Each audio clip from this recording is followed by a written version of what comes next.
take a walk on the woo-woo side with me. My name is Michelle Douglas and I'm an intuitive healer, coach and soul regression therapist. I help people to create health, wellness and prosperity in their lives through a process of clearing harmful or restrictive energies or beliefs. My ultimate goal is to empower you to create the life that you desire. For more information, visit findmysparkle.com.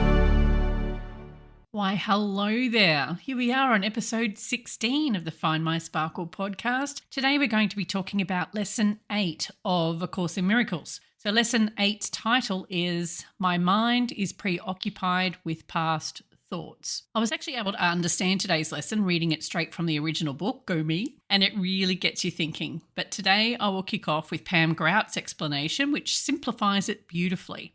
She refers to an online store that she buys her shoes from, and she knows that she wears a size 9 shoe from that store because she's ordered from there before. She's going by what she remembers from the past when placing a new order. She also remembers from past memory that the big octagonal sign in front of her as she's driving down the road is a stop sign and she should stop and avoid an accident, right? So this makes sense.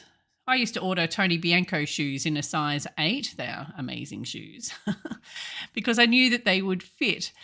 Based on what I already knew about that brand of shoe because I'd bought them before and that size fits me. I don't wear them much anymore because I'm working from home. So anyway, so that's where I was using my memory when placing my shoe order.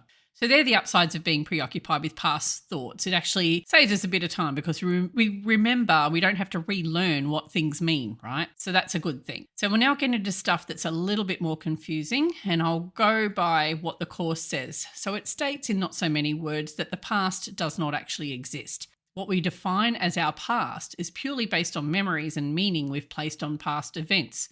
We're again literally making things up again. So when remembering the past or anticipating the future, we're not actually thinking. We are instead placing meaning on an event that's happened, or we're imagining what may or may not happen in the future. So what this means is that our focus is not on what's real. And what's real? What's real is this very moment. So from the Course, and hopefully this will help explain what I'm trying to say and help it to make a bit more sense. So here's what it says. The purpose of the exercises for today is to begin to train your mind to recognize when it is not really thinking at all. While thoughtless ideas preoccupy your mind, the truth is blocked.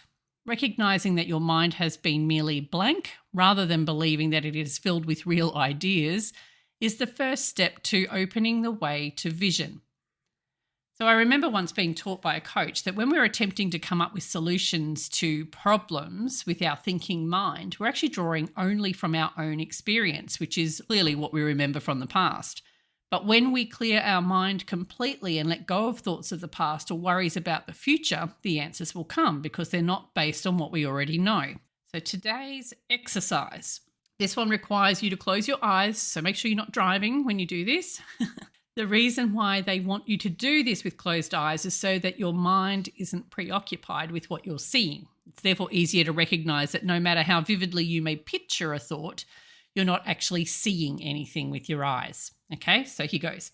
The exact words are, with as little investment as possible, search your mind for the usual minute or so, merely noting the thoughts you find there, and name each one by the central figure or theme it contains and pass on to the next.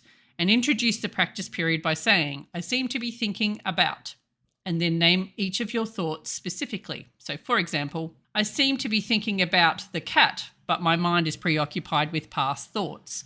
I seem to be thinking about the fridge because my mind is preoccupied, but my mind is preoccupied with past thoughts and so on. So repeat this process 4 or 5 times through the day. And if you get sick of this process, notice the irritation and apply this lesson to those irritating thoughts.